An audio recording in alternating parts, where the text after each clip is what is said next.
Lors de cette table ronde, nous avons vu différentes expérimentations tablettes. La tablette est un produit grand public et il va falloir adapter ses usages à l'utilisation en classe. Nous avons donc présenté des solutions comme Frog Manager, Frog Voting qui permettent à l'enseignant d'échanger des fichiers très facilement sans fil entre les tablettes et aussi les PC profs.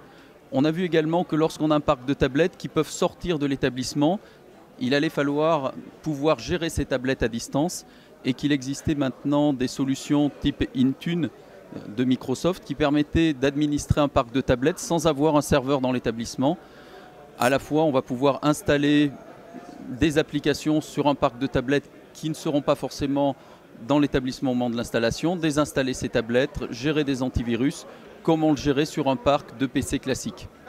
Les tablettes ne sont qu'un élément de l'enseignement et ce qui est intéressant, c'est de traiter l'écosystème classe.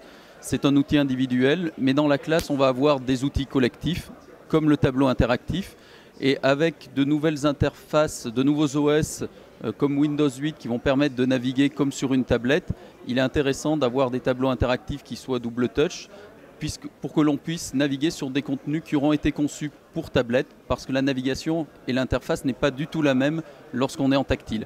Et on voit arriver aussi de nouveaux produits plus collaboratifs, des tables surface où les élèves vont pouvoir travailler à 4 ou 5 dessus et concevoir en commun des contenus qui pourront être partagés via le TNI ou redistribués sur les tablettes.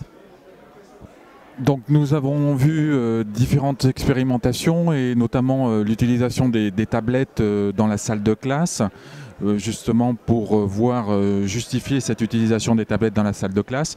Et on a parlé en particulier d'une expérimentation dans l'Académie de Paris avec la société Orange. Et on a donc vu que la tablette s'insérait bien dans la salle de classe, que l'écran de la tablette était un écran qui, contrairement à l'écran de l'ordinateur qui était positionné verticalement, l'écran de la tablette était positionné horizontalement.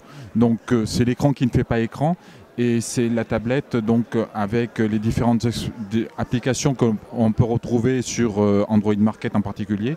On peut voir que dans différentes disciplines, notamment les arts appliqués, l'anglais, le français, l'histoire, on peut faire des séquences pédagogiques d'utilisation des tablettes dans la salle de classe. Ce qui permet donc de la mobilité des élèves dans l'établissement.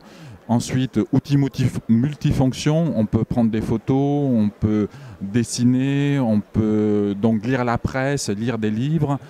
Et outils aussi qui intéressent, qui motivent les élèves parce que c'est un peu l'extension de ce qu'ils ont déjà, c'est-à-dire les smartphones. Donc la tablette est un outil qui se positionne bien dans la salle de classe.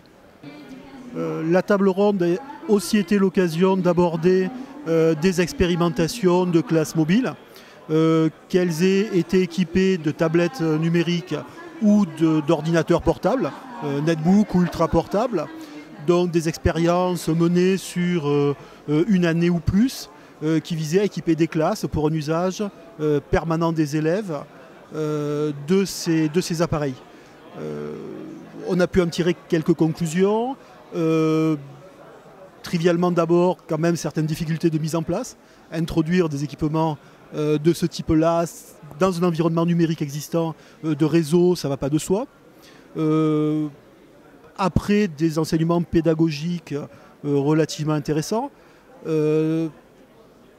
Dans un premier temps, on peut parler de l'intérêt de ces supports pour les élèves, pour les familles ou pour les enseignants, c'est-à-dire des supports que les gens demandent, des supports qui sont attirants, très clairement, avec une motivation accrue chez les élèves, souvent aussi chez les enseignants. Sachant que restent des questions quand même importantes d'utilisation pédagogique au sein des disciplines. Est-ce que ça remplace forcément toujours pour l'acquisition des notions des solutions plus traditionnelles? Des questions également d'autonomie des élèves. Quelles sont les conditions pour réaliser l'autonomie, notamment liée aux environnements numériques de travail qui vont entourer les équipements.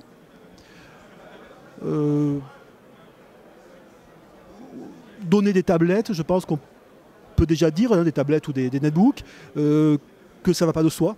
Ce n'est pas simplement l'équipement qui va forcément améliorer les pratiques ou lancer de nouvelles pratiques sans un accompagnement derrière, notamment un accompagnement en termes de formation des enseignants. Donc cette table ronde a permis d'illustrer différentes formes de nomadisme et de mobilité à l'intérieur de l'établissement.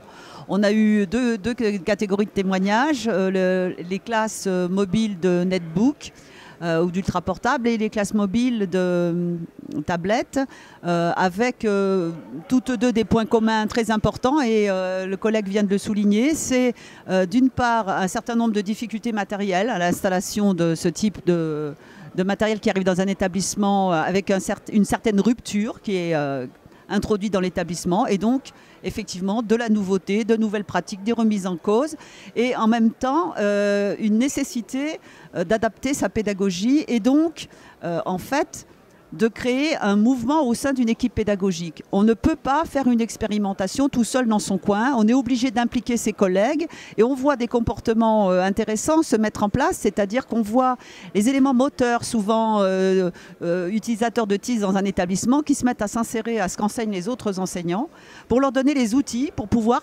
participer à l'expérimentation. C'est une expérimentation un petit peu collective, un petit peu globale.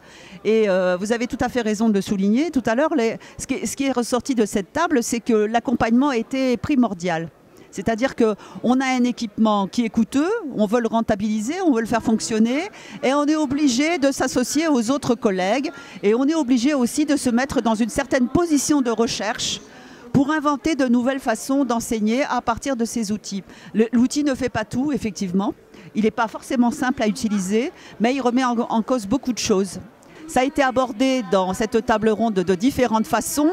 Et je trouve aussi de façon tout à fait intéressante par un chef d'établissement qui nous a parlé des relations qu'il avait avec les parents d'élèves, qui se trouvaient très désorientés par l'activité des élèves, qui ne comprenaient pas forcément comment fonctionnait l'ordinateur. Cet ordinateur était ramené à la maison, il faut dire. Hein.